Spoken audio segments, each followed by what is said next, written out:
Well, good afternoon, ladies and gentlemen. Thank you very much for joining us today. As you know, we're here to discuss Myanmar, pegged to the 4th anniversary of the military coup of February 1st, 2021. I'm Gwen Robinson, Senior Fellow at ISIS Thailand and Editor-at-Large of Nikkei Asia, former President of the Foreign Correspondents Club of Thailand. I will introduce our excellent panel today before we turn to some opening remarks and some presentations. So just let me introduce our speakers, excellent speakers. Right next to me is Kun Sihasak Phramket-Kiao, former Thai Vice Minister for Foreign Affairs and Chairman of the Centre for Strategic Policy, which is a new think tank he can tell us a little bit about, perhaps.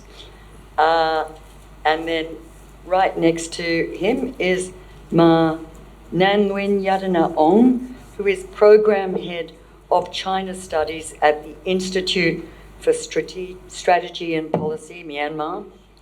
She's based now in Chiang Mai. Extensive knowledge and wonderful research on statistics and dynamics inside Myanmar. Next to her is Ajahn Banubhadra or Khan Jitian. He is the director of the Nelson Mandela Centre and assistant professor and deputy dean at the Faculty of Political Science here at Chula University. And online, you can see her up there in the corner. Hello, Mo.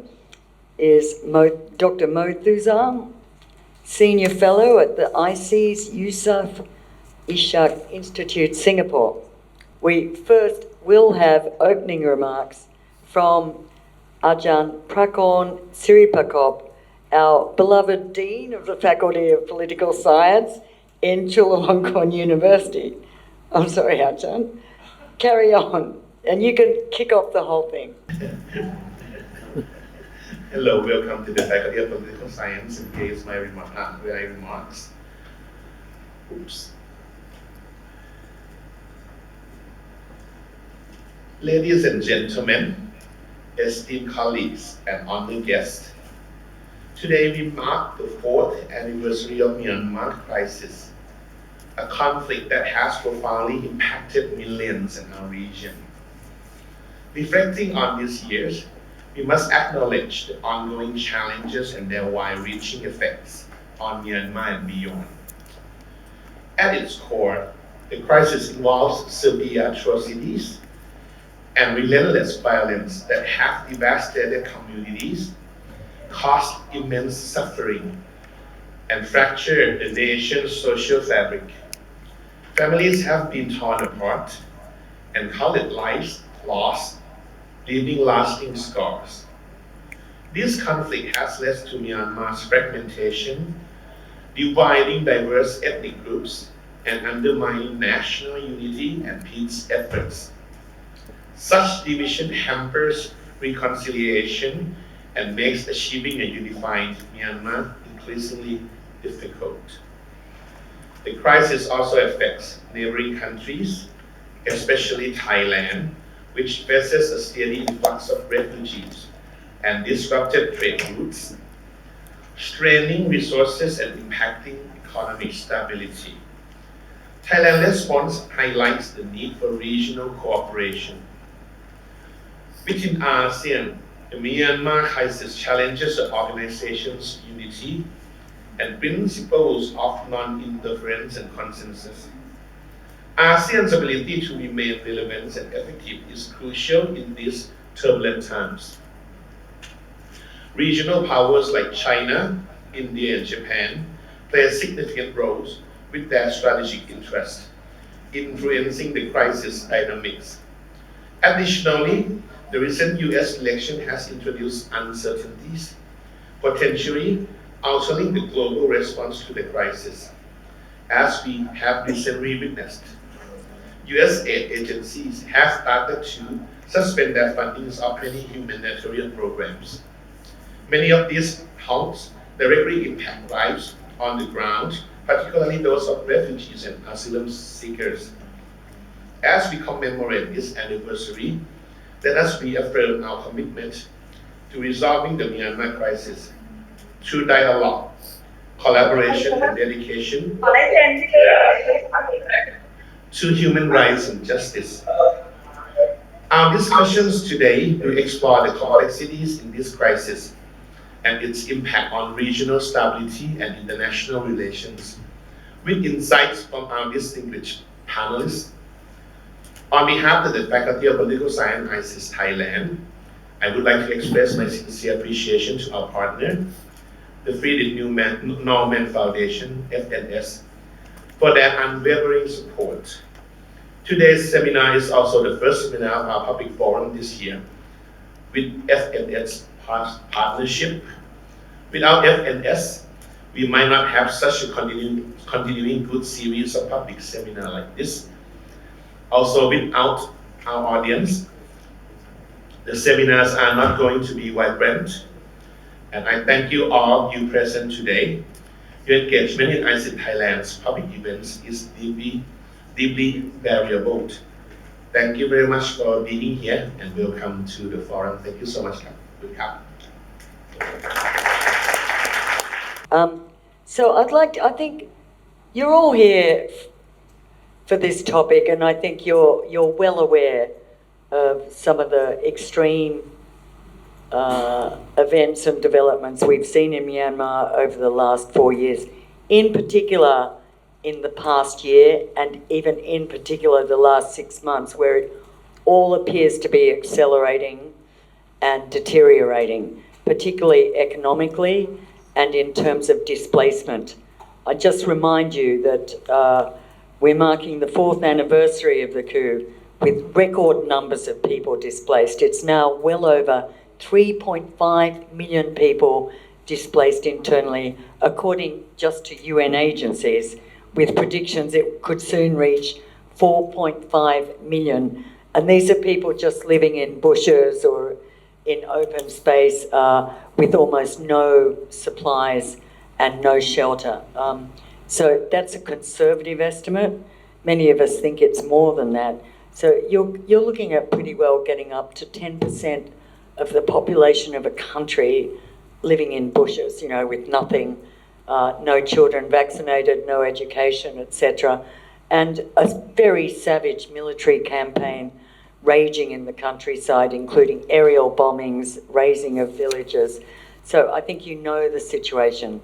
So heading into this 5th year of political turmoil, as mentioned, the humanitarian, economic and geopolitical ramifications continue to escalate as well in the region.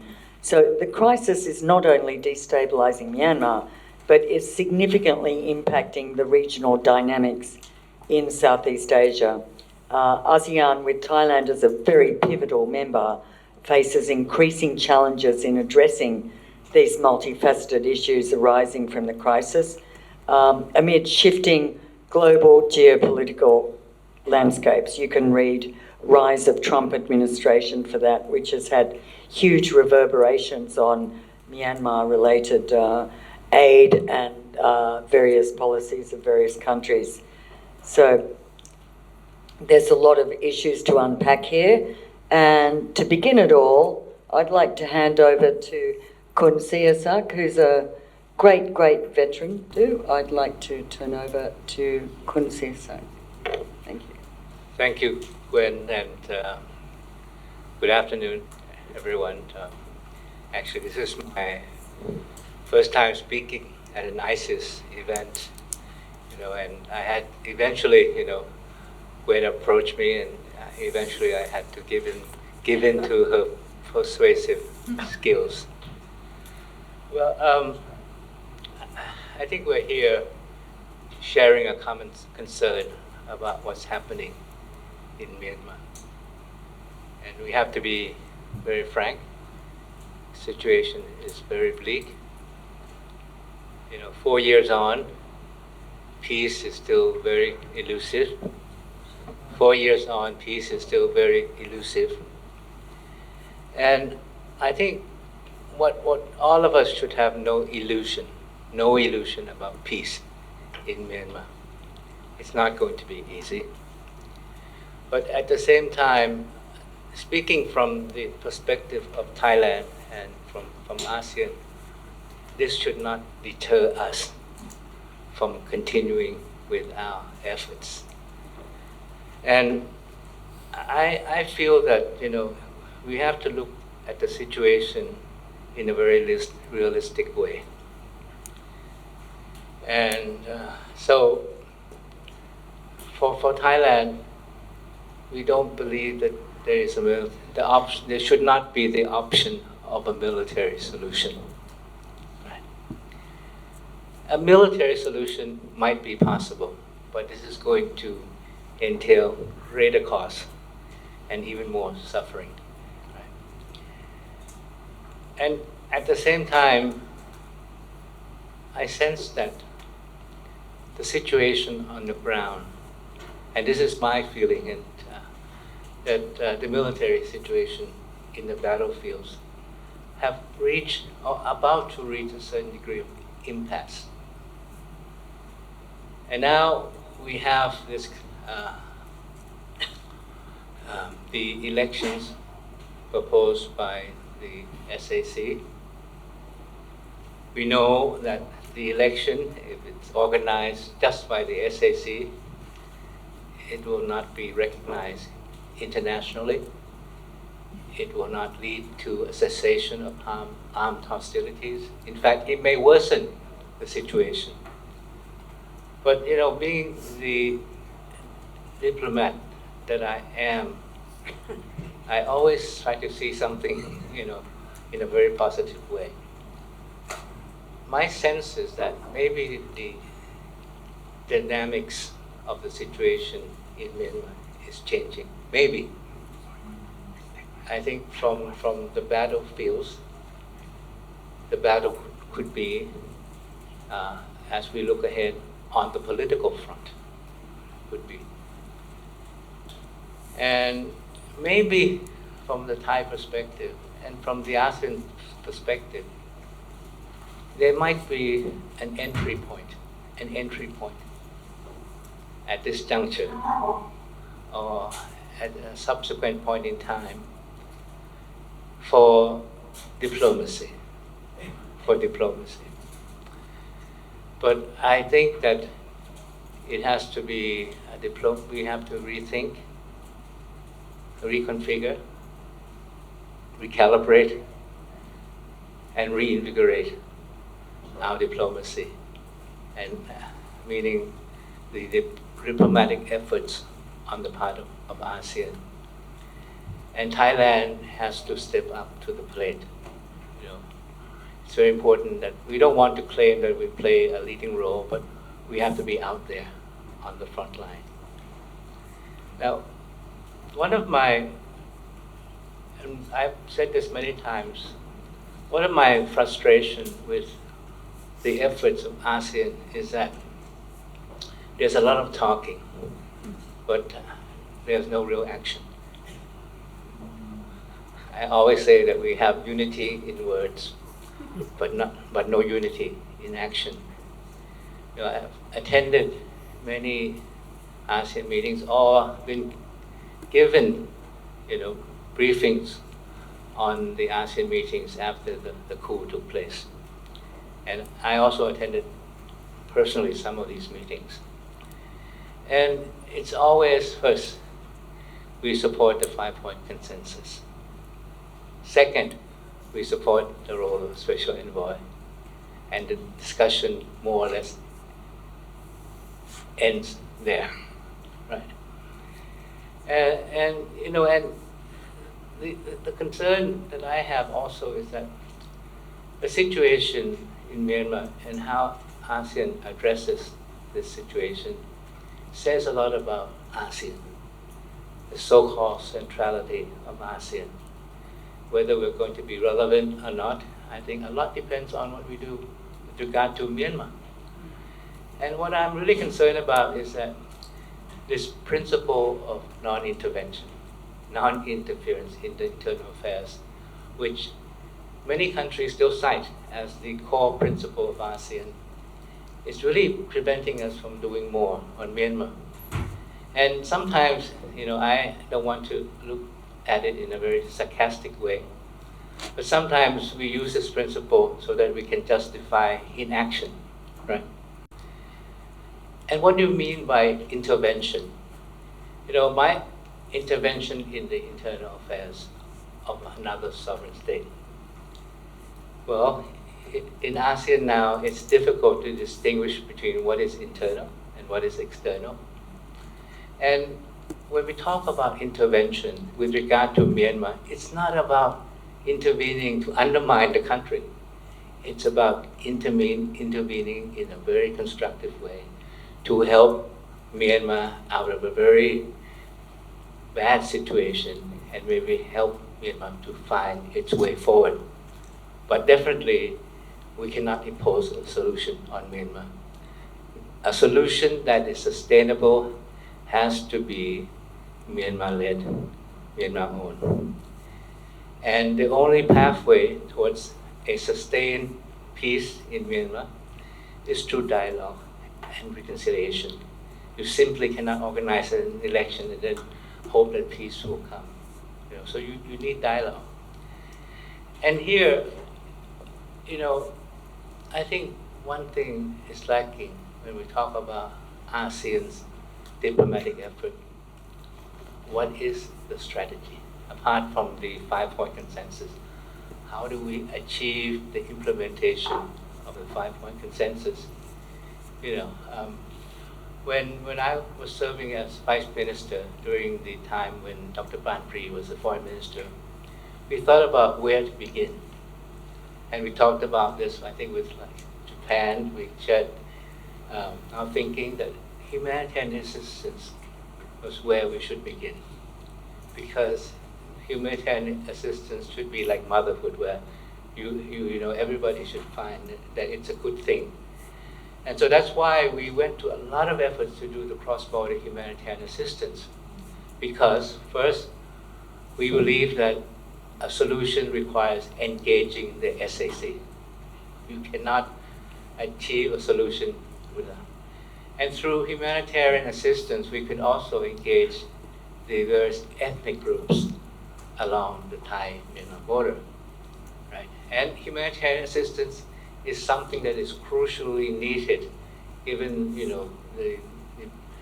those who are at the border suffering from the fighting that is raging.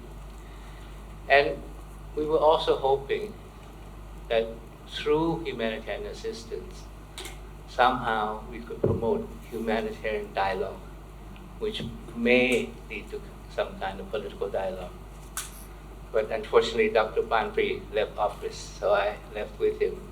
We were not able to continue that line of thinking, that line of policy. But what I'm saying is that we need a strategy to implement. How, this strategy, and I think at the recent meeting, the ASEAN Foreign Ministers Retreat, I think they were talking about new approaches. How to, new approaches to implement the 5-point consensus. How engaging the stakeholders, engaging SAC without compromising ASEAN's position. But I think what is very important is the neighboring countries. Because they have a very important role to play. And my concern is that there's one big neighboring country that's playing a very big role. And that role, even though they say, when we meet with the foreign minister of that country, the position is that we respect the internal affairs, non-interference. But in fact, that country is really, pushing its agenda on Myanmar. So the need for strategy and some new and clear-cut approaches is very important. We have to engage the external partners also. Japan, Japan is a party, a country that is trusted by many countries in the region. Japan has its links through the Sasakawa Center, and perhaps we could expand on that. And I've always talked with my Japanese colleagues at Kaimusho for initiative. Japan should really be, the government should really be thinking about what is Japan's policy. How can Japan contribute? Like in the days of Cambodia, Japan was playing a very big role, a very successful role. I think we're looking to Japan to play that role. The United States. I had the chance to go, and this is no secret, to go with Dr. Pantry to meet with, when he was forced to meet with Secretary Blinken. And I had a separate meeting with Kurt Campbell, who is the responsible. He was deputy. It was the first day that he became Deputy Secretary of State, and he's known as the one who is responsible for U.S. policy towards Asia during the previous administration. And Mr. Campbell wanted to listen to what is the Thai thinking, and I said that the United States has to come with a strategy also. The United States main policy is sanction, but sanction is not going to achieve the kind of peace that we want. So the United States should perhaps think about what role can it play. And after that, the United States had some, it was a secretive dialogue, but it wasn't a secret later on. But so the United States began having some dialogue, yes, with the SAC. But so I think that it's time for ASEAN to have a strategy first, and it must be a collective effort on the part of all of ASEAN, and not just the special envoy alone.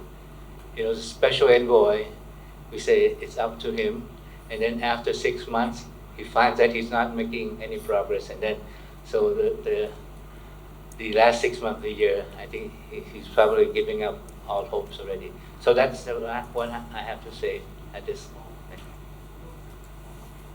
Thanks very much, Kun Siasak. You raised quite a few points that we can return to. I think on the diplomatic front, I know Mothuzar at the end will also be looking at some of these regional dynamics. I should say, I think we can revisit this issue of engaging neighbours, which Thailand did recently, just as you know, in December with a slightly controversial 2-day meeting that involved both ASEAN one day, and the second day were sort of neighbouring countries, but just the collection of 5 that share an actual border with Myanmar, including Thailand and Bangladesh, India, as you know, and these others. So I think not a lot of positive things came out of that, but there has to be a better way, as you say, to leverage some of these neighbourly relations, because the bottom line is, as you say, everyone is worried, everyone is extremely concerned about spillover effects of both, displacement and also, instability and other things. So maybe we could come back to that. Thank you very much. I'd like to turn now to Nhan Nguyen, Ma Nhan Nguyen of ISP. As I said, ISP has really made a mark since the coup with its excellent research, particularly on internal developments such as trade, economy, many other things, and their data and their research is outstanding. So over to you. Okay. So thank you for the invitations and opportunity to share my analysis here. So I prepared some PowerPoint. So when it comes to addressing Myanmar crisis, China and Thailand are the 2 most important countries.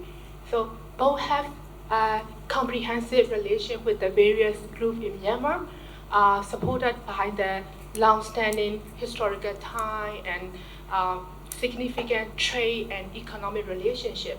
So as a neighbor, I think both countries have also felt the impact of the crisis. If you look at the data, there have been a significant increase in the number of IDP and airstrike, and also the impact on the border trade and the growth of the conflict-driven economy, such as the scam center along the border area that both countries share Myanmar. So over the last 3 to 6 months, so we have seen a convergence in how China and Thailand are addressing Myanmar crisis. But the result may differ because of their different level of the influence over the conflict actors in Myanmar. So our analysis showed that both China and Thailand are focusing a strategy we refer to as a conflict de-escalation through trade and commerce. For example, both countries have been negotiating with in many cases, pressuring, EAO and the SAC to reopen the border gate, focusing on the revenue sharing arrangement as a key solutions. So more importantly, we observe that both China and Thailand see the election that the junta is likely to hold this year as a political exit strategy for the crisis. So, as I mentioned earlier, China and Thailand have a significantly different leverage over the EAO along their border.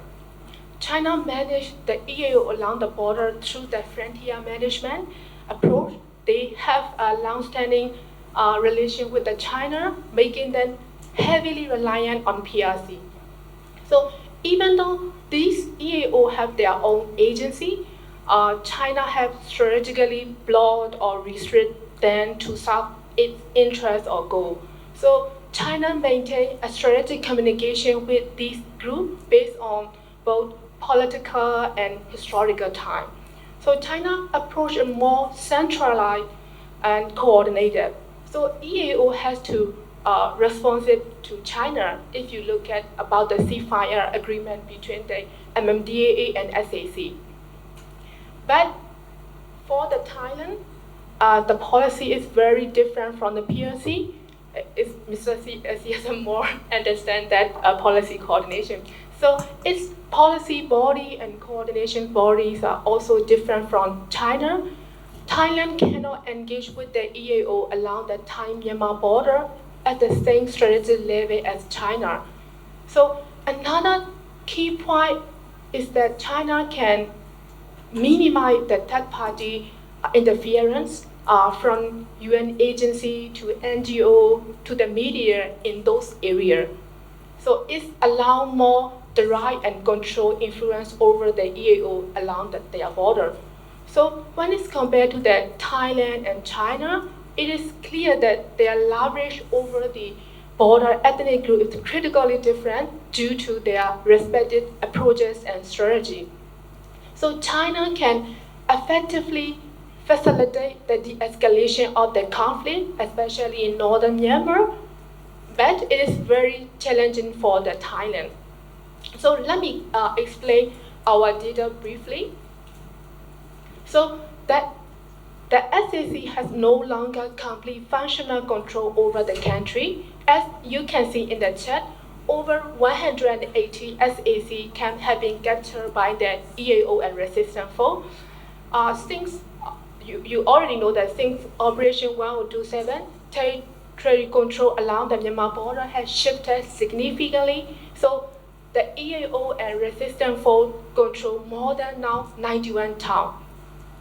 And moreover, more than 34 foreign investment projects are now either fully or partially controlled by the EAO and resistance force, which should also include the Chinese strategic project as well. And more importantly, these groups currently control these 7 of 17 border stations Myanmar share with the neighboring country. So our study also revealed that 87 townships in Myanmar show alarming high intensity of the security risk, humanitarian crisis, and public service provision index. it is very signaling and multi-dimensional crisis. So our expected future trend for the Myanmar conflict in ethnic area is not linear. It could fluctuate, especially in regions like northern Shan State. However, large-scale conflict and major offensive like Operation 1227 will likely slow down there. However, the conflict in dry zone is different story. So you might even see the resistance force group attempt to attack the major city like Pyongyang and also Mandalay. So more bloodletting would be likely in the lower land and central Myanmar. But in border region, meanwhile, the conflict economy might gain momentum. Regarding the conflict economy, energy and critical mineral will play a key role because of the China demand. So, as you can see in the chat, export of the rare earth mineral to the China have grown fivefold since the coup. Moreover, jade export to the China has skyrocketed, increasingly 17 times compared to the before the coup. These figures are truly alarming for the conflict economy. So, I previously mentioned China and Thailand approach to the Myanmar crisis. So the escalation to the trade and karma could make the conflict economy even worse. We believe that without a political settlement and merely treating the election as a way out, it does not reflect the will of the people of Myanmar. So this could lead to the escalating violence and grievances. So de-escalation of the conflict is essential for all the people in Myanmar because we have 7 million IDP in the country right now. So, however, without a political settlement, Myanmar is likely to experience negative peace. So but you already know that negative peace could just bring back the conflict economy. So characteristic by the ceasefire crony capitalism. So there will be a vicious cycle of conflict. So more importantly, Thailand may struggle to find stability following the Hunter elections, so we should seem to support it. So the new region could link more toward the China, so negative peace isn't sufficient for Thailand. So we believe that Thailand is a close neighbor with a significant influence over others in Myanmar. It's uniquely, positioned to lead regional mediation effort, but Mr. CSL mentioned we could not be leading it. We should be frontline, but I think Thailand should be the leading role.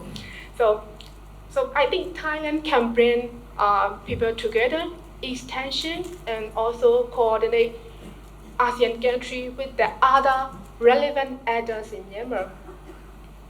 But Mr. CSL already mentioned.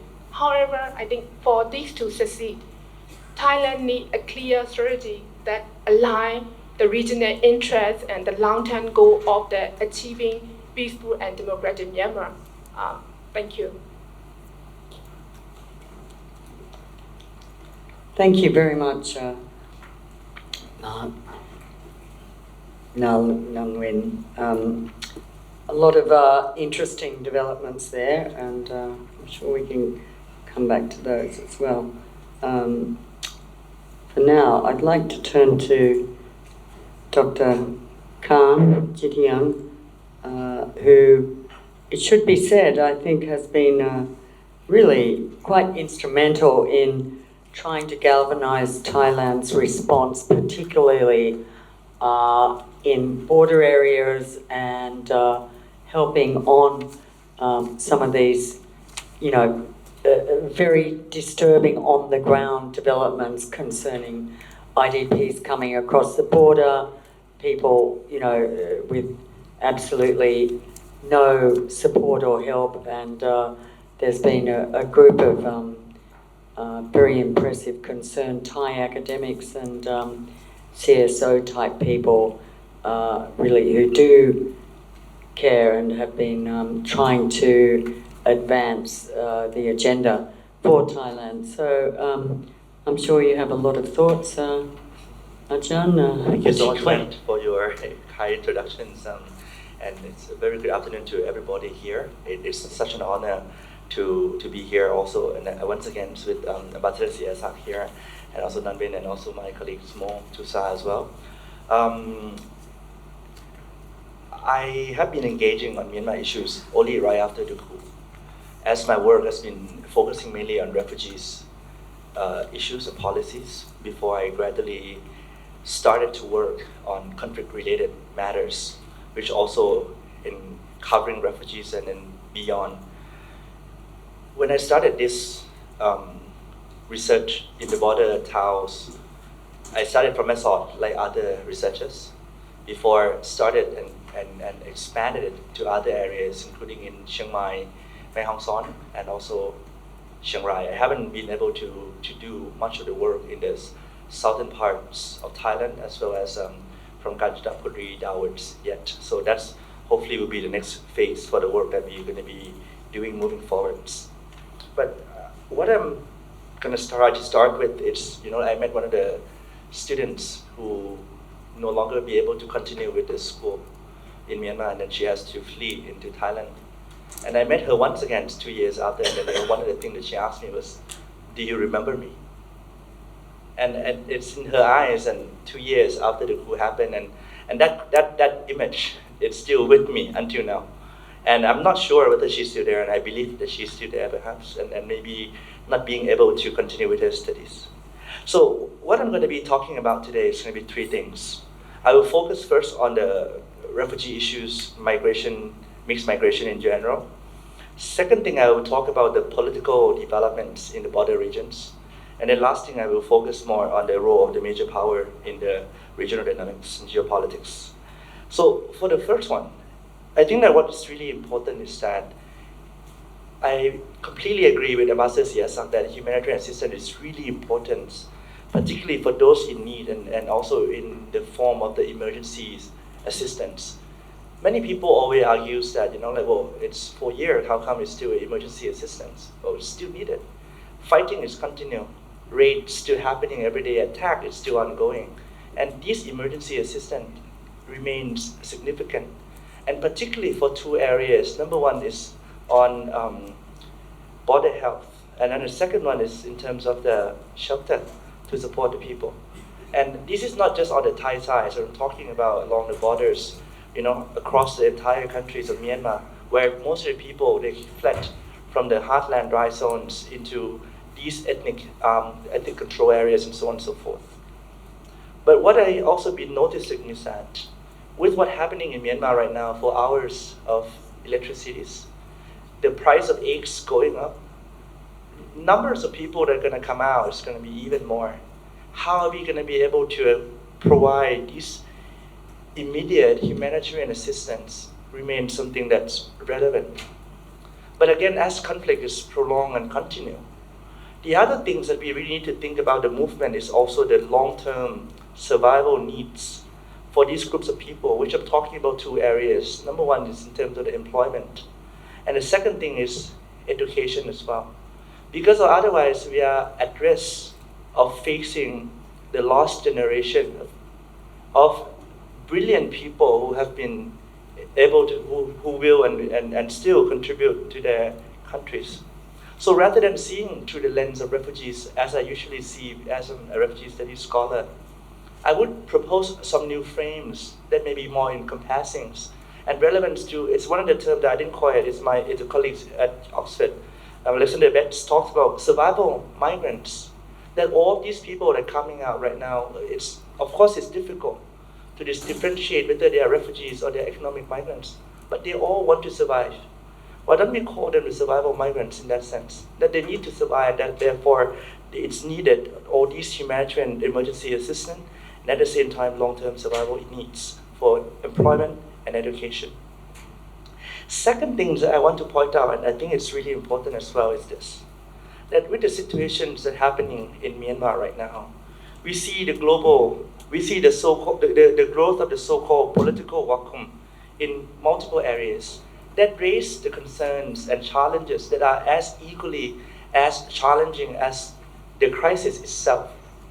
And these, of course, we see the historic one already there drug trafficking that has been there in border areas, for example, between Thailand and Myanmar for quite some time. We have statistics from the Royal Thai Police also show the significant increase. And of course, we know that these drugs, monies go into funding arms and so on and so forth. But beyond that, we also see the growth of the scam centers that is expanding in everywhere.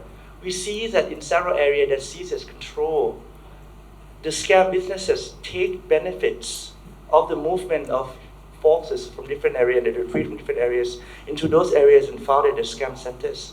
And it also leads to certain form of exploitation of several groups of people. So we have areas that now beyond control.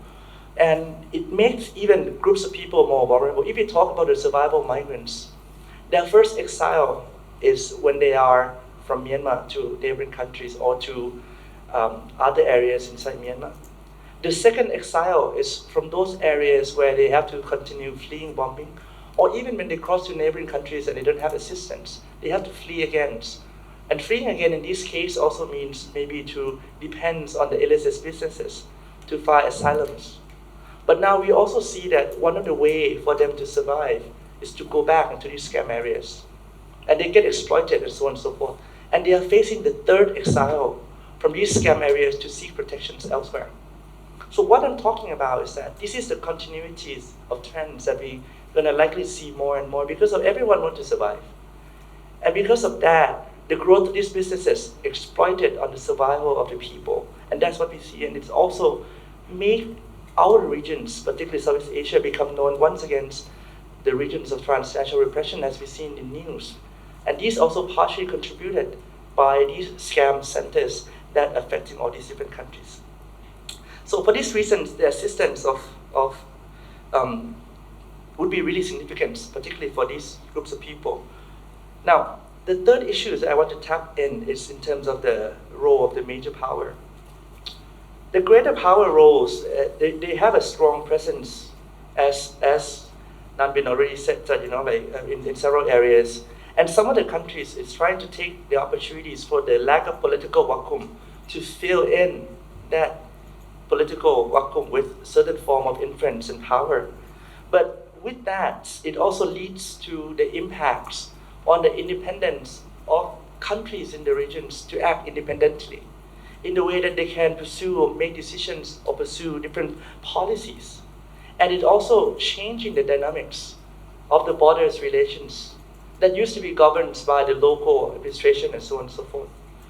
Because of, and with the particularly focus on the resource-driven approaches, that make even things more complicated and messy, so to speak. So for these reasons, what am I saying is that it is important to take note how compound and complex the situation is in Myanmar, not just about the consequences of the coup itself, but with the development, particularly along the border regions. And the question for these panels that I will try to answer for now also is that, what can ASEAN and Thailand do? Are there any sustainable solutions? I actually agree with what most Ambassador Siasak and also Nanbin already mentions as well. But I think that what we need is a genuine efforts that you are trying to solve the problem. Because of right now, it seems that as if everyone's eyeing here for certain form of influence or interests. Thailand as well, I think that of course with the different engagement that we have with SAC and some other countries, what is needed is that we need to treat this situation in Myanmar as complex. We cannot simplify it. Because if we take this issue as a simplified issue, we have a simplified solution, and we will have to always run after every solution on an ad hoc basis. So what we need for Thailand in particular, if I may to speak to Thailand right now, we need a real beyond strategies policy. How are we going to think about policies? Number one, I think is we need a double-pronged policies. The first one is to think about policies that combine, one, Myanmar in general, policies toward Myanmar in general, what is Thailand's policies or positions toward Myanmar? And second one, what is Thailand's positions towards Thai borders? These must be combined and aligned, first thing. Second things, when it comes to policy implementation, of course, Thailand may support the elections going ahead, But at the same time, it had to recognize that SSE no longer control the border areas. So engagement with EROs and ethnic groups is really significant for Thailand's national interests. So in that regard, these double and parallel process can be pursued at the same time. But what does Thailand need to emphasize and see more is that we cannot let the countries or even the whole regions to be a transit hub for transnational organized crime and also transnational repressions. And we cannot let the major powers to actually influence policy decisions at the regional levels. So in this sense, working together with ASEAN in the larger pictures would be really important. And one point of entry is, if I may put into conversations here, is that most of the issues related to Myanmar is no longer a Myanmar issues, it's the regional issues. And several of this is trans-boundaries. That it's, of course, intervention is, the non-interference is a principle of ASEAN. But when the situation is beyond borders, trans-boundaries, ASEAN in the past already has some of the agreements on transnational aids, for example. It's trans-boundaries. The term was registered in the ASEAN agreement. Why don't we take the same approach to look into some of these issues for the constructive engagement with our neighbors so that the situation can be resolved and at the same time the people of Myanmar can be protected as well. I think I ended there for now. Thank you. Thanks very much, Ajahn. I know I raised this before, we'll come back to it, but as I said, one of the big shocks in the last week has been the Trump administration move to suspend all USAID funding of programs, projects, etc., apart from exemptions on Israel and one or two other things. But I think everyone I know and the vast community of NGOs and organisations involved in particularly things like you're working with or border health issues and etc. have been hit very badly, and some are thinking of closing, have to lay off people. They cannot sustain 90 days while the administration reviews programs, and it's very clear that the likelihood that a lot of these programs will then be restored and given the green light to keep going is highly unlikely. So how do you think that affects? Well, maybe I can throw that at you before we turn to Mothusa. Just to comment on that specifically then, perhaps the other thing to think about is that this is also the opportunities for us to really rethink our policies on these fronts. Because if you think about this in terms of the dependencies, there will be other people to fill in the shoes again and so on and so forth. We won't have a sustainable solution. So this is the moment for us to really think the concrete policies, immigration policies, health, border securities policies, and all these different policy advance, right? But this is require our strategic thinking in our processings. So I think it's that moment for countries like Thailand, for example, also India and Bangladesh, to really recrafting, and then from there we can seek support from interested party. And I totally agree with Ambassador Siyasak that Japan has been being a key partner in several areas and provide a lot of support for both for health and also both for education in the border for quite some times already. So in this sense, there are also opportunities out there. But again, we need to be clear and concise and decisive on what exactly is our strategies attached. So yeah, just to respond to that quickly. Thank you very much. And I think Kun Siyasaki wanted to also say something. Just to reinforce what was said. I think much of Thai policy begins at home. And we haven't had a very comprehensive strategic policy. We haven't had a comprehensive policy to deal with the various dimensions of the crisis, the border security, the humanitarian dimension, the situation in Myanmar. And the problem is that we tend to deal with this in a very improvised, piecemeal way. And that is not the way to go. And humanitarian, we have to do better and do smarter. And of course, we should not be just depending on the United States, the largest of the United States, because I think there are plenty of countries that are willing to come forward. If Thailand is willing to step up to the plate, try to coordinate humanitarian assistance in a way that meets both the short-term and long-term needs of the Myanmar people. We don't want a last generation. Thank you. Just to give you some background, Murtuza was she's a Myanmar person who really entered regional scholarship with the IC's Yusuf Ishak Institute, and has been involved in developing an excellent Burma program there over many years. Right. So I can hear everyone loud and clear, and I guess now I can see my big face on the screen as well. So I suppose audio and visual are working. My apologies for the delay. Shall I just go straight into my observations, Gwen? Yes, please.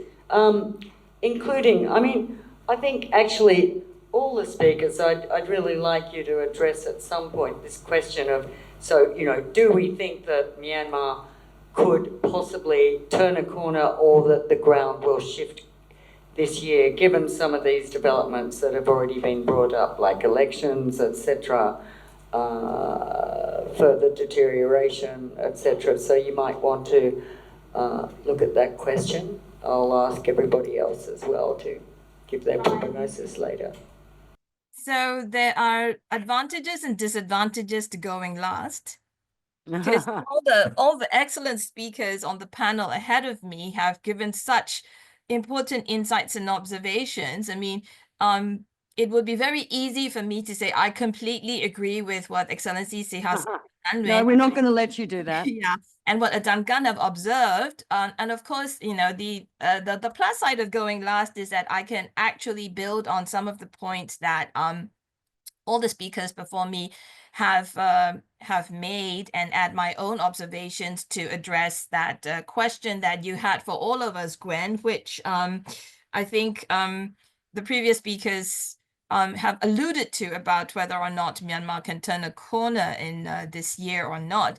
So in the time given to me, and with apologies for all the delays due to some unexpected technical challenges, I'd like to start off first by thanking ISIS Thailand, especially my good friend Paul, and of course you too, Gwen, for making my participation possible. I'm in between passports at the moment, and if it were happening later next week, I would be there in person with you. I'd also like to thank all the preceding speakers, Ambassador Sihasak, Adan Gan, Manan Nguyen, for those very insightful observations that I've been, jotting down furiously.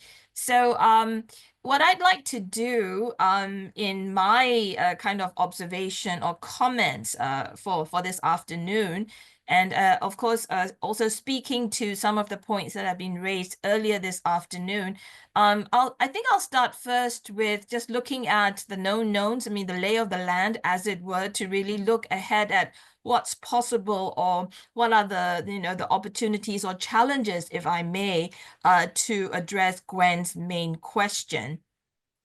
It's very clear, as this year has dawned, and we're going to hit February soon, we're going to hit the 4-year mark and enter into a 5th year of Myanmar under military rule soon. It's very clear Myanmar is still mired in conflict, and well, there are always hope, of course, and optimism that 2025 may present more definitive opportunities for turning the corner towards resolving the conflict somehow.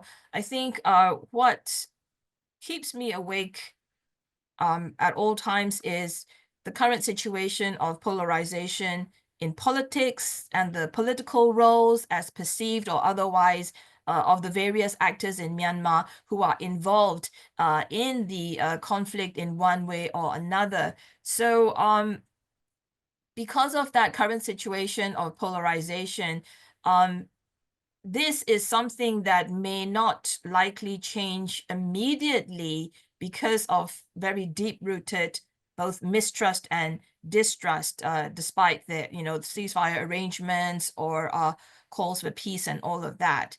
From my observation point, from where I'm sitting, of course, what we see is both sides of the political divide continuing to assert their claim to govern, but we also see deteriorating socioeconomic conditions. We've seen how in 2024, the enforcement of the conscription law actually added to more fears and migration outflows. And of course, an increasingly uncertain future for many communities struggling with the consequences of what happened 4 years ago in 2021. References have been made, I think, particularly in Nan Nguyen's presentation about the State Administration Council, SAC's receding administrative and or functional control across several parts of Myanmar. And yes, we have seen that 2024, if anything, saw an unprecedented loss by the Myanmar military of 2 significant regional commands in Northern Shan State and in Rakhine State. And of course, other significant and strategic outposts as well. But despite that unprecedented loss, the psychological as well as reputational and credibility impacts, the SAC junta still is holding on to its control of the state and regional capitals and certain areas that it has deemed quote unquote pacified. And these are more in the Delta area, Yangon division, and so on. But you see, even so, the aftermath of Operation 1027 that started in late 2023 and the second phase of Operation 1027 that was launched in June 2024, last year, basically, which also led to the loss of these 2 strategic regional commands, as I mentioned earlier, that has revealed the implausibility of the SAC junta's nationwide, so-called nationwide, quote-unquote, census efforts, which, according to the State Administration Council, is intended to pave the way for an election aimed at its political exit ramp or aimed at legitimizing the SAC's governance. And the election, before we hear other updates, I think, emanating from Naypyidaw, from Myanmar, it seems projected for late 2025. And there is this, what I like to call an orchestrated optimism by the State Administration Council in this nationwide census exercise and the subsequent election. But I would also like to argue here that that kind of orchestrated optimism is unfounded in the face of the SAC's receding control in several ethnic minority-dominated states and the demonstrated ability by the ethnic armed organizations and People's Defense Forces units, PDF units, to intimidate and even assassinate local officials in some of the ethnic Burma areas and so on. Several resistance actors have also already warned that they would deter the junta's election plans by any means, and they emphasize by any means. But even so, what we also see and observe and hear is, of course, the SAC junta's election narrative somehow continues to seize the attention of some external actors, some external interlocutors, as a means towards a political solution to the current conflict. And this is where I'd like to highlight some of the advantages or disadvantages, maybe in my own rambling way, to talk about what might need to change in order to address the question of turning the corner, so to speak, this year.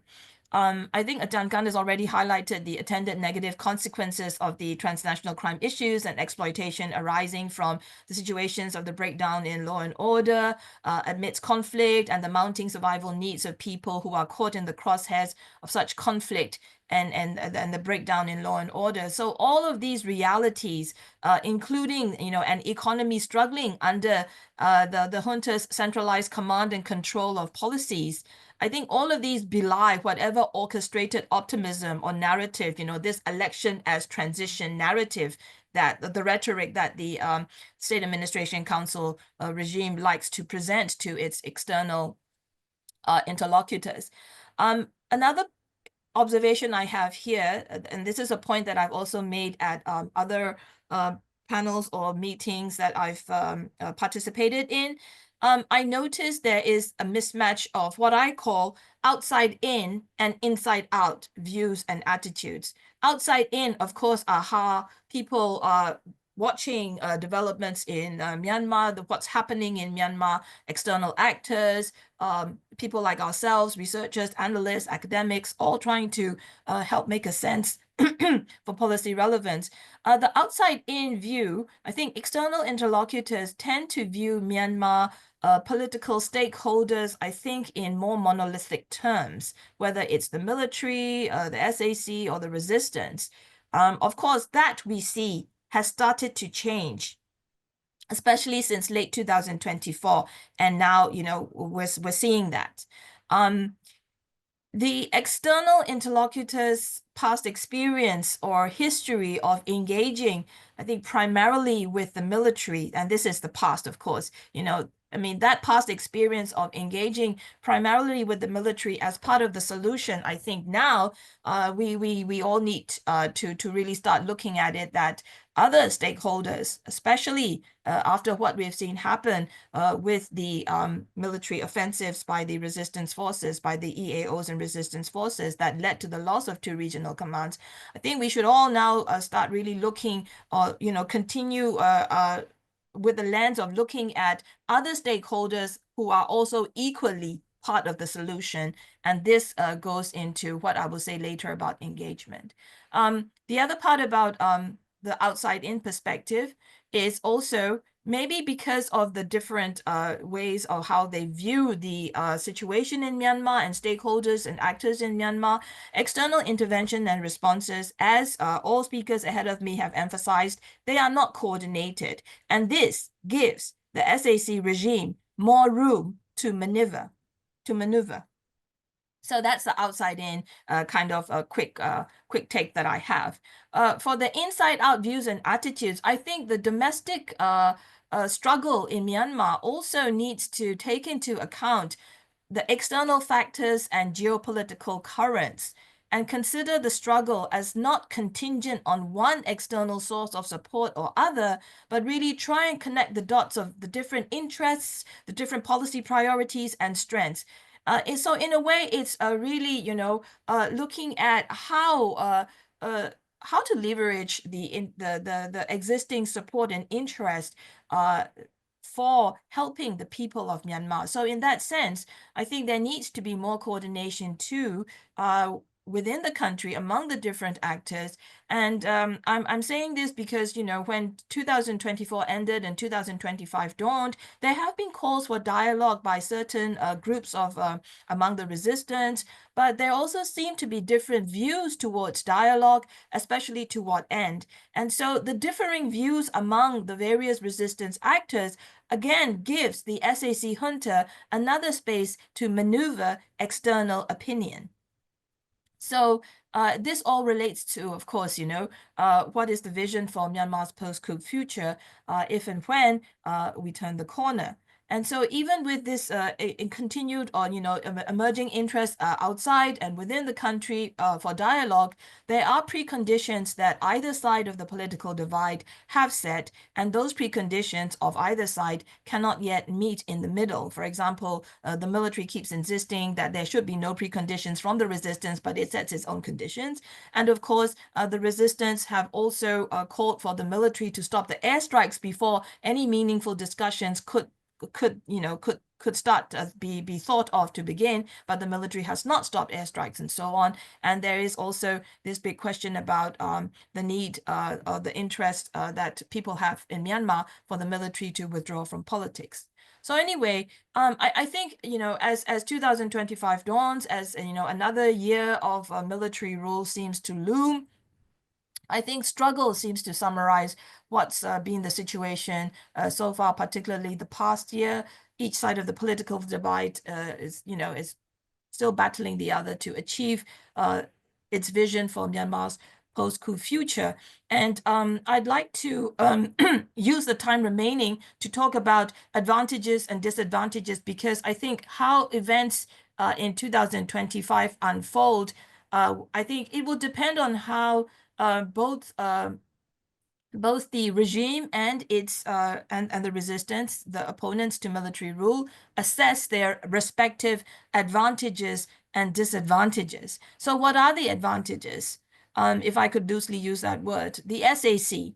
The SAC, if you have to call it an advantage, still holds the institutional capacity and, the institutional capacity and expertise, if you will, in foreign policy and the conduct of external relations. The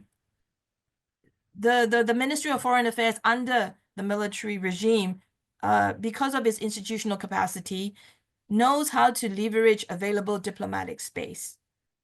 And we've seen that in the way SAC representatives have presented different, the narrative or rhetoric at bilateral and sub-regional diplomacy forums.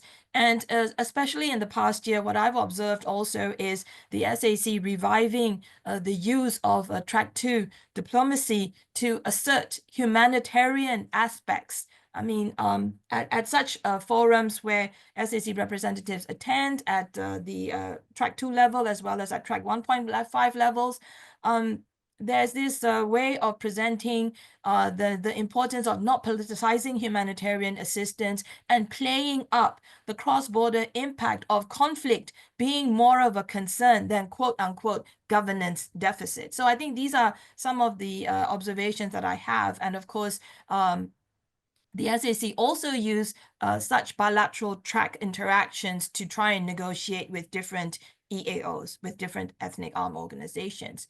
So, but the advantages of, there are also advantages for the resistance. If you're looking at the EAOs as resistance, they have battleground experience, and they also have territorial administrative control exposure, because, the situation in Myanmar is not something that, conflict or civil war blew up just after 2021. I mean, Myanmar has always had some form of conflict or civil war going on in its peripheries before that. So there is this experience and exposure to administering territories. And we are also now seeing, since late 2024, the NUG, the National Unity Government, also gearing up for more administrative visibility and gaining more representative visibility as well. So these are some of the advantages that I think the resistance actors need to consider leveraging. Now, if I look at broad disadvantages, again, looking at the junta, looking at the SAC, despite its being able to maneuver diplomatic space,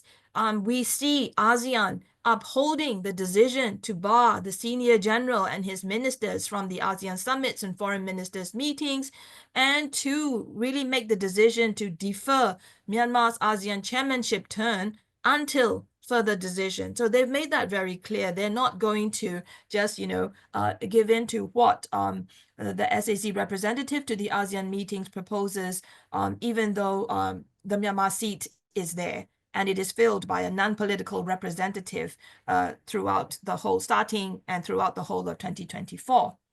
At the United Nations, the SAC has also not been able, it's been unable since 2021 to unseat Ambassador John Mootun as Myanmar's representative to the United Nations.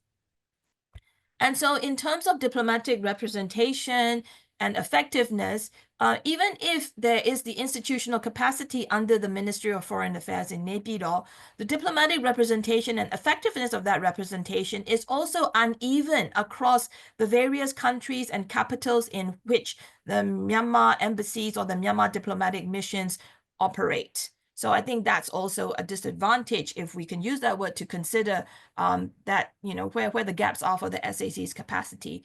And also, I missed the earlier part of Ambassador Siasak's intervention due to some technical difficulties, but I think ASEAN is also becoming much more aware of the need to talk to all stakeholders. The State of Southeast Asia survey findings since 2022 have also always shown that a majority of respondents in the region, including respondents from Myanmar, prefer the option to engage in dialogue with all stakeholders, including the NUG, to build trust. And ASEAN is also becoming more skeptical of SAC's election narrative. I think the recent the retreat of the ASEAN foreign ministers, which we refer to as the AMM retreat, we've heard reports telling the ASEAN foreign ministers telling the Myanmar non-political representative there that peace and not elections are the priority.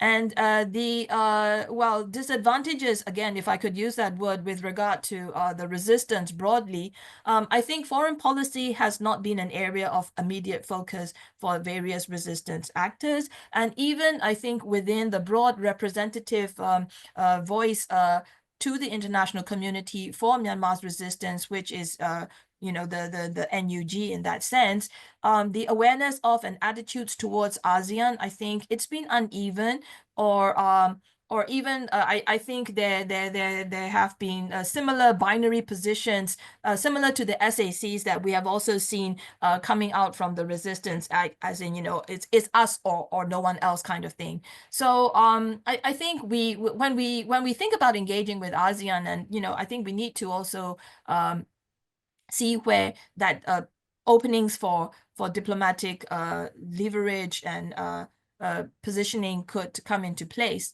And I think, of course, this is something that many people have said before me, but I just may just repeat it here about, and the observations. The resistance is united as never before against the Myanmar military. But if we look at the different resistance actors, they have differing aims or aspirations, and legacy issues of mistrust, I think, lingers, among and between various groups and resistance. So Gwen, really turning the corner, as you have, the task that you have set up, it is, of course, going to be consequential for Myanmar's future trajectory, but turning the corner alone, in my view, will not address, or may not be able to fully address, the more deep-rooted challenges and legacy issues. So I think this is where I'd like to echo and add my support to what Ambassador Sihasak and Dangan have mentioned about the need to address or view what's happening in Myanmar as something that not only affects national security for each of the country. Of course, for the bordering countries with Myanmar, national security concerns are there, but we also need to view it as affecting regional security, rather than as, okay, it's a regional challenge. Okay, Myanmar has always been the problem child of ASEAN, but it's something that is going to seriously affect regional security. And this is me just echoing what Dangan and Excellency Sihasak have mentioned. So I really welcome Excellency Sihasak's suggestion for a new strategy and approaches to further pursuing the broad framework of the 5-point consensus. And I think in that context, I have tried to also suggest in other forums, we need to consider a medium term to longer term strategy and a multi-pronged approach, because everyone needs to work together. And this is where I think we also need to really qualify and have a better idea of what is meant by engagement. This is where binary views exist the most in the diplomatic space. Engagement is not the issue. I think that the main point is, to what end will the engagement be? And also, engagement does not mean acceptance. That is clear. So if engaging with the SAC does not mean acceptance, the external partners and actors who are saying this also need to view engagement with all Myanmar stakeholders as the same. Talking to everyone, I think, is important to really get messages across, and also receive up-to-date messages from Myanmar interlocutors. So I think for external partners and actors, buying into either binary is not constructive. And Right. we talked about assistance. I'm closing up, Gwen. So we've talked about resistance. I think the question is we need to really look at to what extent and how to reach vulnerable communities and how to access areas. The Thai-Myanmar border area, I think, is much more visible and at least accessible. But, how about those hard to reach areas in the middle of the country or even the western part of Myanmar, where I think neighboring countries' border policies there on that side may be different from that of Thailand. Then it comes to intervention or regional diplomacy. I think we also need to really consider when we develop our strategies and approaches to what effect that intervention needs to address trust and peace building and also needs to be coordinated, as Excellency Si Hasak has also mentioned. And when I talk about coordination, about trust and peace building, this is also between and among resistance as well as among the external or international support. Towards, I think, helping the Myanmar stakeholders reach some kind of interim governing or dialogue arrangements. So I think I'd just like to end here with apologies for taking more time than maybe I was allotted. There are really no silver bullets, no heroes, no quick fixes. What the past 4 years have told us is what Myanmar needs are champions and a commitment to help the people recover, rebuild, and heal. And for that, we can't go year by year. I think Ambassador Si Hasak said it really well. It's not the quick fixes or not the interim things. Working better, working smarter really means taking a longer term approach that is coordinated by countries in this region that really have a higher stake and more skin in the game. And yeah, we have to coordinate and not compete. I'll stop here with apologies. Well, thanks, Mo. That was stunningly comprehensive. Huge sweep. I think you touched on just about all key issues.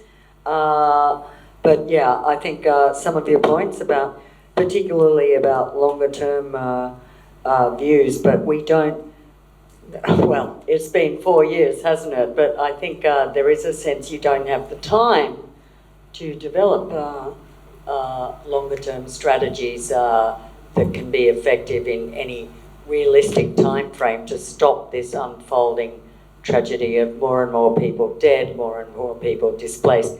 You possibly need, as you said, a multi-pronged approach that is both short-term, medium-term, and of course longer-term. But before we move to questions from the floor, I would like to ask each of our other panelists that simple question of, how you see the year ahead, whether you think, the ground can shift, is shifting for the better or for the worse. We've talked about, it's a good time to ask this question because all of you, including Mo, quite succinctly have brought up all the key issues. So taking into account that there is one game changer here this year compared to previous years, which is this effort to hold an election. No matter how appalling or completely useless, ineffectual you might think an election exercise would be, it's something out there on the table. It's something being backed by China and really being pushed by Beijing on the ASEAN countries, and in particular, I think some of the key ones, like particularly Thailand. And Khun Siasak, you might be able to throw some light on. Clearly, Thailand has decided to cast its lot with SAC. It's already indicated that it would support the election, circus. Not that it calls it that. And even sort of suggests there is some talk that Thailand might send observers, Cambodia is going to send observers, other ASEAN, well, particularly the Mekong region countries might participate. But I think Thailand is quite influential in this close regional dynamic. So let's ask each of you a very simple question, not a long answer, please, because we want to leave time for questions. So over to you, Princess.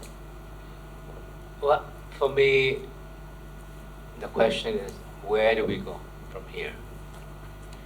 Now, the elections, it quickly make the situation.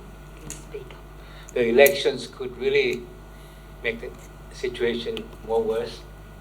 or it could also be an opportunity. For the SAC, it can be an exit strategy, right? For the opposition, it can be an entry point. Right? What I wanted to say is that we simply can't wait to let it happen on its own. We have to help make it happen, and, you know. And so when Gwen said that the Thai government is supporting the election, I just talked with the foreign minister, you know, and he made it clear that it's not just any election that we're going to support. I think it has to be an election that is inclusive, an election that is organized by way of a process of dialogue. Okay? And so in this effort to seize the opportunity of the election, so to promote dialogue, I think we have to think about our engagement. We have to engage SAC, you know, they're a very important actor, but it's how we engage SAC that's important, right? We should not give them any illusion that this election, if organized by the SAC and without inclusiveness, is going to be recognized and is not going to lead to peace. Sorry, I have to interrupt here. What do you mean inclusive? I mean, there is no, NLD has been banned.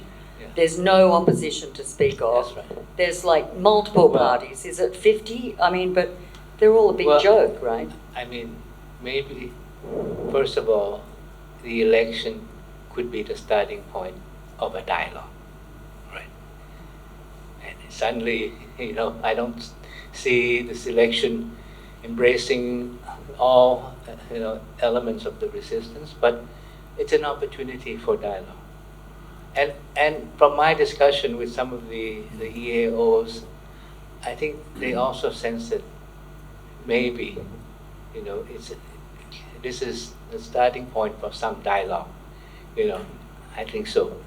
But the problem is that among the EAOs, they've been fighting, but now when it comes to going to the negotiating table or having dialogue, they don't have a common position yet.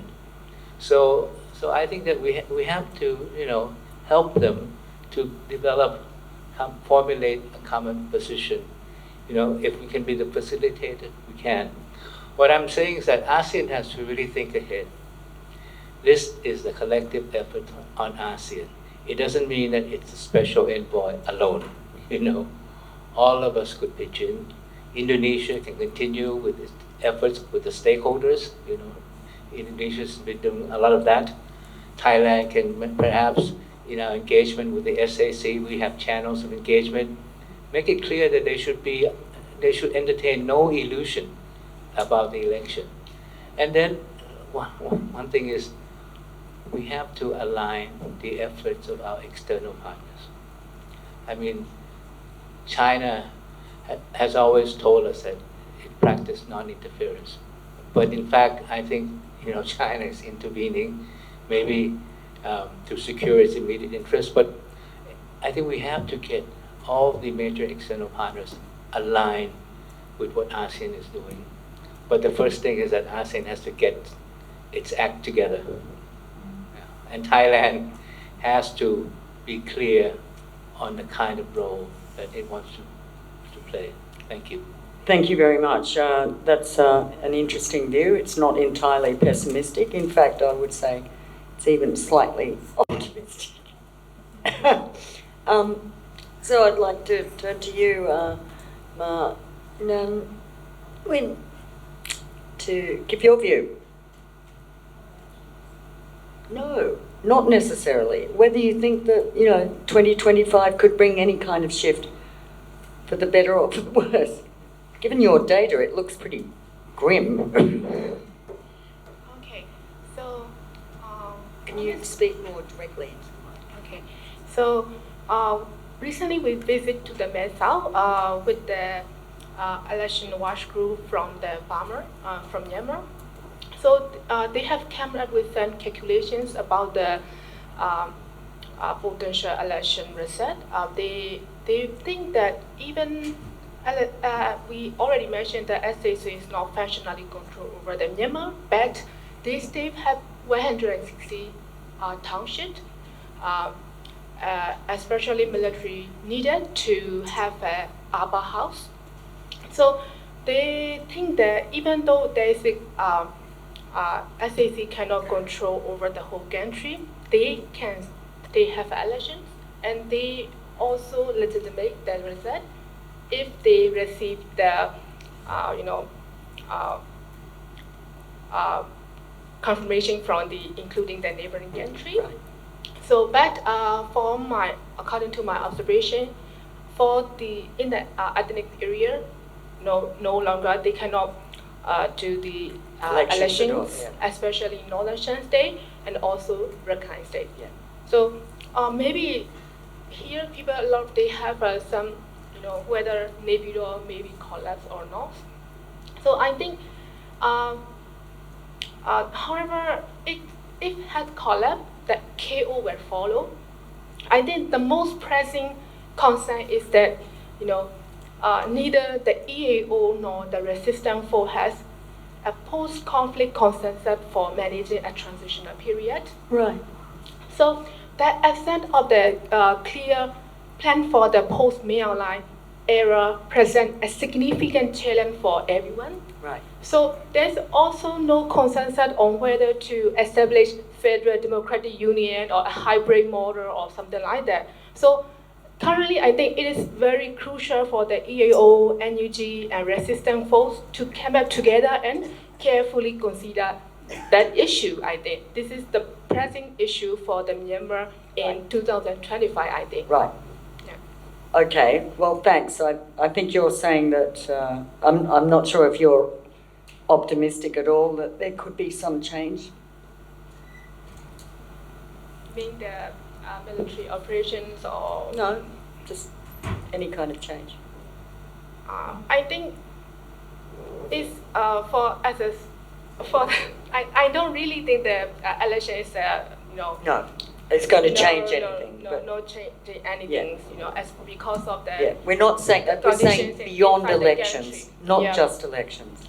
Yeah, but beyond the election, I think more, conflict will follow and violence will follow because, as I mentioned already, without the political settlement, there is no, that there will be conflict, vicious cycle of conflict in Myanmar. So Okay. I think before the election, should be precondition with they have a consensus between they should have the Right. consensus between the EAO and also resistance force. So how they were make it happen, a transitional period. Right. But if you look at and sit here, like elections has an entry point, so I think there is no solution because they don't have any consensus between them. Okay, thank you. And Ajahn Khan, you've been involved now for 4 years, quite heavily and on the ground. What's your sense about this here? When I have one thing to confess, that I always make predictions that I'm wrong. Oh, great. So We love confessions. I also yeah. don't like to make predictions and projections towards the future. We could have one at the end of the I year. I and do poke have fun something at to you. say. With regards to elections, one thing is that, as Ambassador Siasak mentioned, this can be seen as exit strategies for SAC. But I also want to question further on as well that would these elections be able to proceed to begin with? And whether or not, even if it's proceed, it will be sabotaged by different groups on the grounds, right? So at the end of the day, the outcome of the elections may not, be representing and so on and so forth. Right. So that's the first thing I want to throw in. The second thing is also the term inclusivities here, right? It's always, a question of how inclusive you could have been, or you could be, really, because of, when it comes to a situation like this, everybody want to be at the negotiation tables, want to be present and so on and so forth as well. How that inclusivities could really be established, right? I think this is going to be one of the key points that it's going to be needed, not simply for the election per se, but also for the opposition forces as well. And then for the opposition forces, I think that it's a time right now, as Mo was emphasized early on, is that SSC has something that is of advantage, which is the institutional memories, bureaucracies, and so on and so forth, that these are something that must be developed by the opposition forces as well. So this is going to be a crucial moment this year in particular to really foster and enforce that bureaucratic and as well as the institutional power and capabilities in order to move forwards and so on and so forth, so that it's going to be more not simply just military victories, right, but also to bring in the political momentums. But for me, in particular, I think that even though the election is going to be happening, whatever the consequence or the results it will be, it won't change dynamics along the borders. Right. Because at the end of the day, that's already been changed over the past 3 to 4 years. So at the end of the day, these may change the momentums or the political dialogues at the larger pictures. But for Thailand and neighboring countries, these dynamics will probably going to be the same. So eventually the question of scamming, drug trafficking, and so on and so forth, going to continue to be a pressing issue that must be addressed through the regional efforts eventually. So for me, that I think is a key point. So I don't know whether I don't know or not, but that's how I see it. And I'm open to be wrong again this year. So you're not entirely pessimistic? I'm not sure. In terms of what? I mean, the situation itself, I think that I'm cautiously optimistic. But I think that this also depends on how different forces engage in the ongoing conflicts or positioning itself. Right. And this is a moment to focus on the 4 Rs that Ambassador Sihasak already mentioned early on. So I think that kind of key 4 terms are really something that can really give a spearhead initiative that many groups can actually engage with the issues. Right. Thank you. Well put. We've got a bit of time for... Oh, sorry. Good Sihasak. Okay. Maybe it's always good to be a little bit optimistic. It's always good to be a little bit optimistic. But I'm not saying that we should accept the election that is being proposed by the SAC. Mm-hmm. But I'm saying that maybe, just maybe, this could be the opportunity for some dialogue, right? A dialogue about the future of the country, a dialogue about how the elections will be held. What I'm saying is that this could be an exit strategy, perhaps. This could be an entry point. But the problem right now is that what are they going to talk about, right? So we have to really, encourage them towards some kind of a dialogue. Maybe a dialogue about dialogue, right? Right. But the problem right now dialogue about among the resistance is that they've been fighting for so long. Now, if the dynamics have shifted towards the political front, are the resistance force ready to talk, even about talks? So that's what I'm saying. So if we, like-minded countries, Thailand, ASEAN, begin setting out the same common messages that it's time for dialogue. Mm-hmm. Perhaps this could be, as you said, turning the corner. Thank you very much. Mo, we might move, unless you have a very quick point you want to make about the year ahead. I think you made it pretty clear what you thought. But yeah, just very quickly. I really very quickly. Yeah.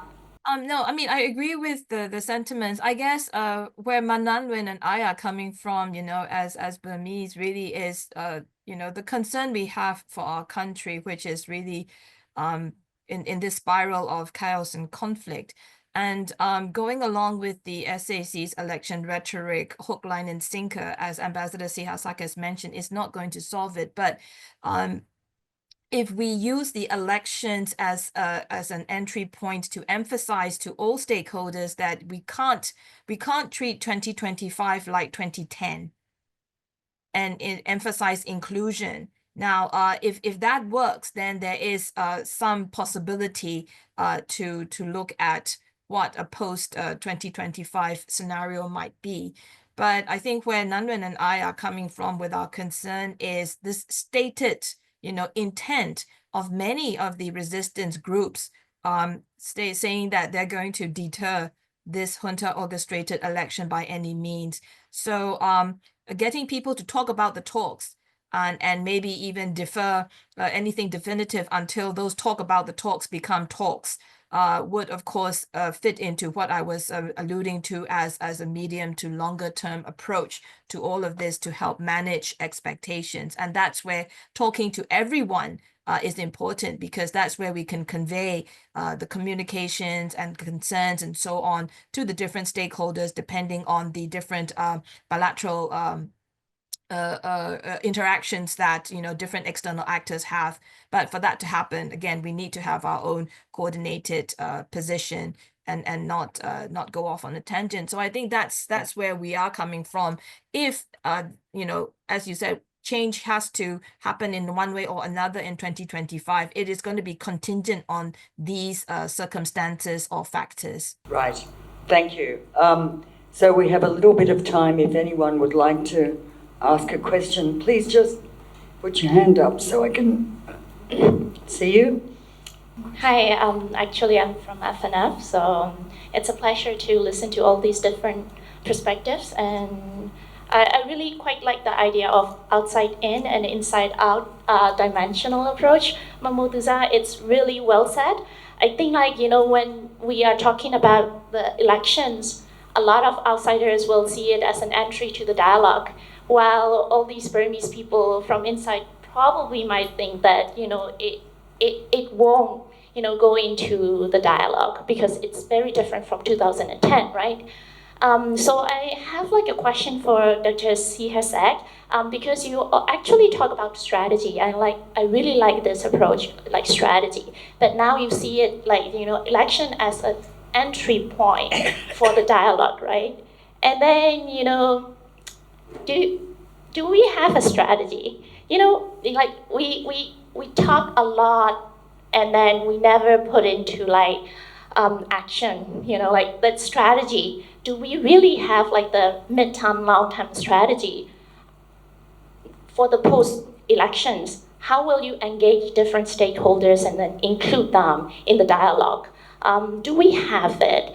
And then, even if we have it, how can we enforce it? Because ASEAN alone cannot leverage the SAC for sure, like Nan say, right? China has the bigger leverage. And then how will you be more inclusive in this strategic planning and then trying to reach the goal of a sustainable peace and then probably democratic Myanmar?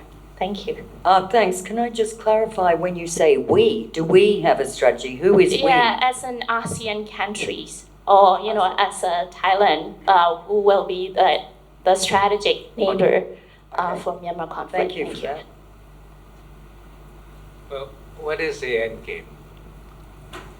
The end game for Thailand, and I think for ASEAN, is to see Myanmar at peace, stable, and unified.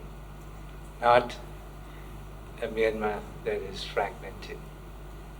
And so the only way to achieve sustained peace and that goal of stability and unity in Myanmar is through a process of dialogue. Dialogue about the future of Myanmar. Dialogue about how to move forward some kind of reconciliation, right? That has to take place before an election can be held. So I'm not saying that we should accept this election and say this is the end game. No, we care about the substance of the peace that we are seeking. Peace, stability, and unified Myanmar. And that can only come through dialogue and reconciliation. If there is no such dialogue, there can be no credible elections. That's one the goal. Second, ASEAN has to help make it happen. ASEAN, we have to really, tell our neighbors, our partners that we really have to work together and make sure that maybe seize every opportunity possible in the year 2025 to make things happen. Because the conflict has gone on for too long already. Right. So every opportunity, and perhaps this is an opportunity. But one problem that, dealing with the SAC is very difficult. And sometimes either they don't accept reality, or maybe under some kind of an illusion. But the real problem is how to reach to the one making the decision. And because in Myanmar, the one making the real decision is only one person. And so we really have to find ways of reaching out. Right. It could be, first, a joint effort on the part of the ASEAN Troika. Okay. It could be, utilizing track 2 diplomacy with people of sufficient stature. So we really have to come up with that clear game plan of what we want to do and how are we going to go towards that goal. And always, even if there's a small opening, let's try to see whether we can make it a bigger opening. Thank you. Excellent answer. Anyone else? Oh, yes, there's someone looking very like they want to ask a question. Please identify yourself, Mary Rose. I'm hesitant, but I'm going to go for it. Hi, everyone. I'm Mary Rose. I work at the Canadian Embassy here. This is really interesting. Thank you so much for the informative presentations and particularly the commentary on ASEAN's leadership on this issue is very encouraging. I do have one question that's just gnawing at my head, and I have to ask it, though.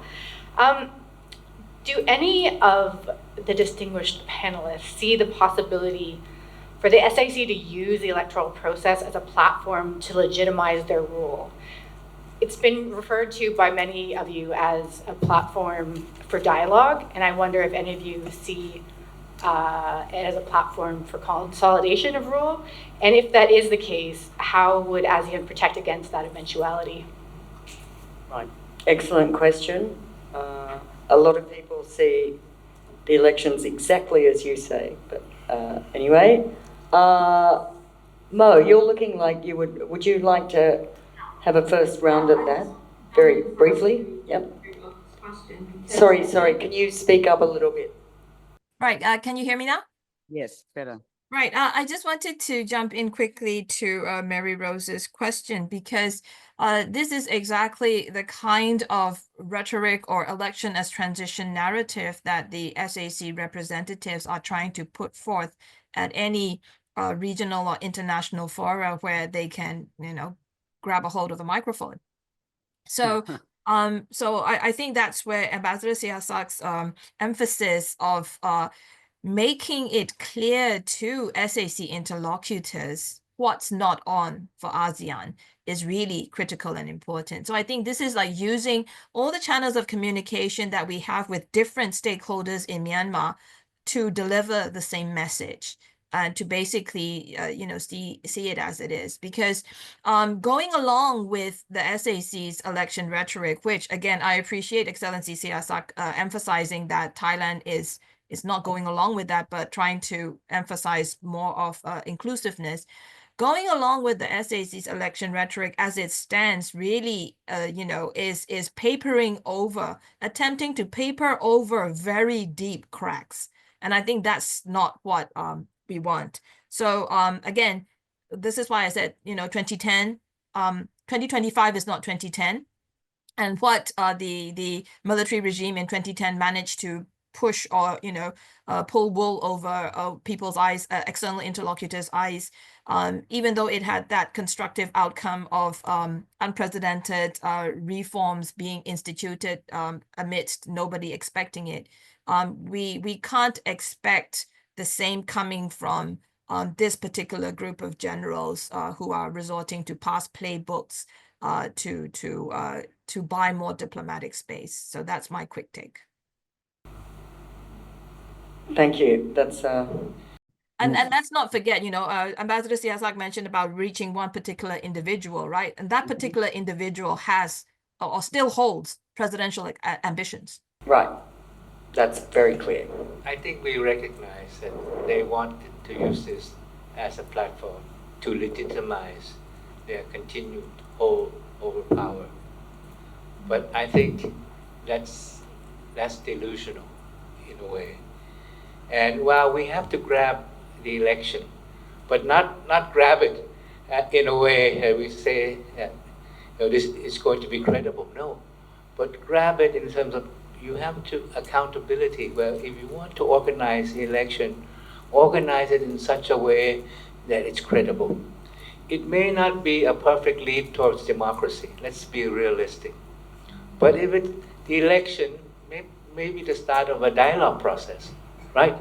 So we have to be realistic also that suddenly you have a fully democratic election, and then we have democracy, because we have a lot of issues to discuss, even among the ethnic groups, because their aspirations are not the same. So maybe the election is the start of a dialogue, reconciliation. We have to really think through about that, because it's so easy to conclude that, okay, this is a platform, and we don't recognize it. But perhaps we can help shape it in such a way where it is a constructive step towards the goal that we're trying to achieve. And so I that's probably my view, having been an optimistic diplomat for 40 years. I didn't think were optimistic. I thought they were just pragmatic and realistic. So I see you are saying that it would be better to have them than not. I'm saying that this is, maybe we can help shape it Right. in such a way. But would it be better to have the elections than not at all? I think if it's a starting point for dialogue, Right. for a dialogue, a genuine dialogue among all the parties concerned, I say okay. Okay. But I didn't say that the election is, something that is the end game. No. that Right. is not. Okay, that's an interesting way to view it. Anyone else can? No? No.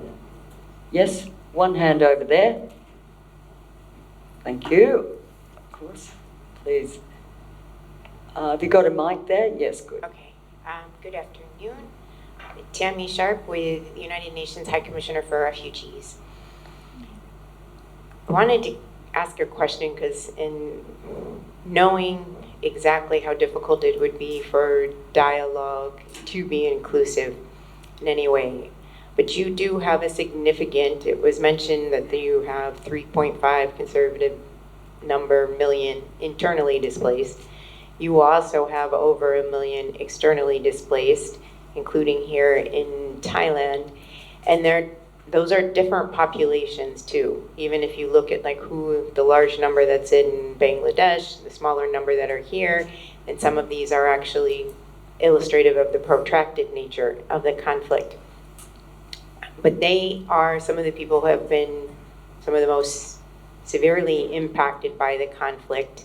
I think they have a lot of views that are absolutely critical. Their rights have been violated on them in many cases, and a reconciliation and a durable peace will need to contend with those human rights violations. So do you see this as any kind of plausibility for that, any kind of discussions taking place that might be thinking of where the displaced internally and externally might fit into some of these efforts? Thank you. Do you want to direct your question at anyone in particular, or? Okay. Ajahn Khan, do you have a? Well, you're the man. Well, yes. I mean, I don't know whether it's a. I think the discussions actually started early on when Ambassador Siasak was already in as a vice minister with the humanitarian assistance. I think that's one of the key initiatives that Thailand has been trying also to reach out. I mean, that's at least one thing. But again, the most important thing right now also is that we need a plan that is larger also to cover more than just humanitarian assistance, because if we are focusing on humanitarian assistance per se, it's important, as I mentioned in my in my remarks as well. It's really important, it's crucial, but it needs to be part of a larger plan as well to fit that all in, the whole narratives and complex and so on and so forth. So that I do believe that this conversation is already ongoing as well. But again, even so, I mean, what my concerns would really be is that whether elections to a large extent or even the ongoing development, whether or not it's going to calm down the movement of the people to come out of the country and so on and so forth. I think that dynamics, to some extent, for me, it's going to continue to maintain. But at least there will be one thing, if I were to be overtly positive here, there will be another figure serving as the president. And of course, I mean, that might serve as a room for negotiations. But one of the key things is that I don't know whether aspirations for becoming a president for Myanmar is there or not. Because according to the Constitution, correct me if I'm wrong, chairman of the, as a senior general, has more power than the president itself in the constitutions. So one of the key things that may need into consideration also is not just election, but these elections should be also put in questions on the changing of constitution itself. That would be the key issues that can really bring dialogues for different parties together to bring down the power of the junta, so limited to some extent as well. And that could be another part of, as part of dialogues moving forward together with the election itself. I don't know whether, I'm right or not in that sense. But I mean, that's one thing to add on. So the answer on humanitarianisms could be important, and the discussion is ongoing, but it needs to be part of the larger discussion as well. Thank you. I think that's a good point, but I think the whole point about the SAC view of the election is that there would no longer be a state administration council. There would be whatever kind of weird government emerges from this very weird election. So it would presumably give way. There would no longer be a junta or a council. But as I think Khun Saki wanted to make the point about... yeah, can you speak into the mic? I was saying that, the issues of pertaining to the future of Myanmar is what they have to discuss in this dialogue that I speak of, which must be held before you move towards election. Right? So hold it before the election. You have to have A dialogue before the election. Dialogue between who and who? Between SAC and the opposition. But the opposition will have to close. So at least, we're talking about elections, right? Mm-hmm. So we have to have dialogue. If this election is going to be credible, we have to have a dialogue about how the election is going to be organized. I think that's, and so when I'm saying that that the election is an opportunity for dialogue, that's what I'm trying to mean. I see. I did not realize that we were specifically suggesting dialogue between the resistance or opposition, whatever you call it. Well, they have to have a dialogue among themselves first, and then there must be a dialogue with the SAC. Okay, thank you.